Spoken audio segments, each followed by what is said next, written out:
Hello, my name is Jim Caruthers, and I'm a professor of chemical engineering at Purdue University.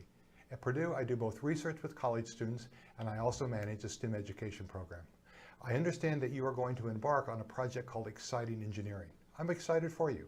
I think that you will have a fun time learning how the science and math concepts that you're learning in your regular classwork can be applied to real-world problems that are in need of innovative solutions. I would like you to consider some of the major challenges facing the 21st century: the food supply, clean water, affordable and environmentally friendly energy, transportation that is environmentally friendly, housing that is affordable, improved health care, especially for third world diseases. These are challenges that must be addressed in order that everyone lives a meaningful and productive life, whether they live in the developed world like the US and Europe, or in the developing world of China, India, and Brazil, or in the third world of Africa. These are not challenges that we can ignore. All of these significant societal challenges will require engineering and science as part of the solution. As an example, consider clean water. This is something that we take for granted in the US. We turn on the tap and clean drinking water appears. In contrast, in much of the world, folks, usually women, have to draw water from a stream or a well, where the water is often polluted with sewage. Think about that, having to drink water that contains sewage. But that's the only water you have. The lack of clean water is the cause of much of the diseases in the underdeveloped and developing world.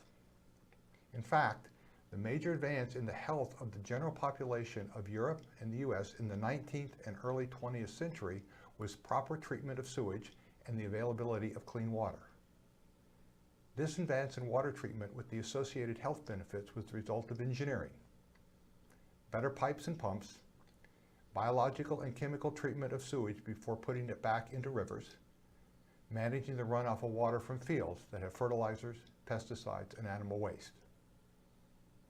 All of this required advances both in improving the understanding from science and then the engineering implementation of those solutions.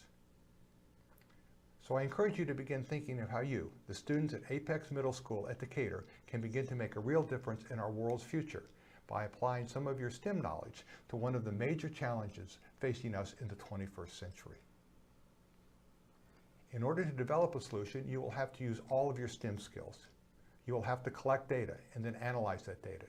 You'll have to think carefully about what your data means. You'll have to be innovative. Think outside the box.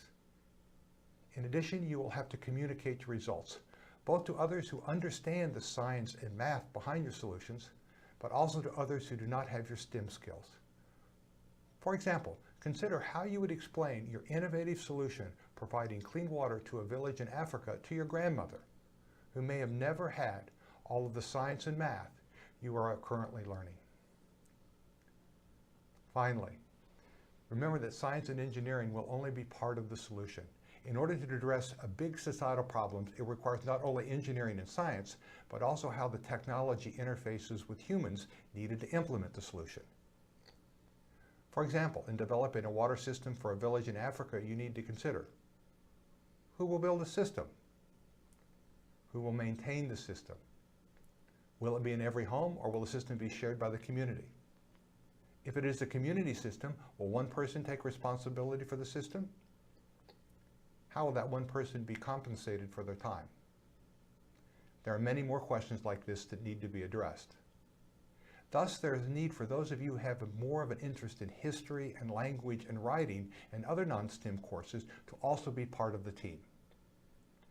In fact, the more difficult part of any of these societal problems is the interaction of an engineering solution with people, where people are more complex than anything in science and engineering.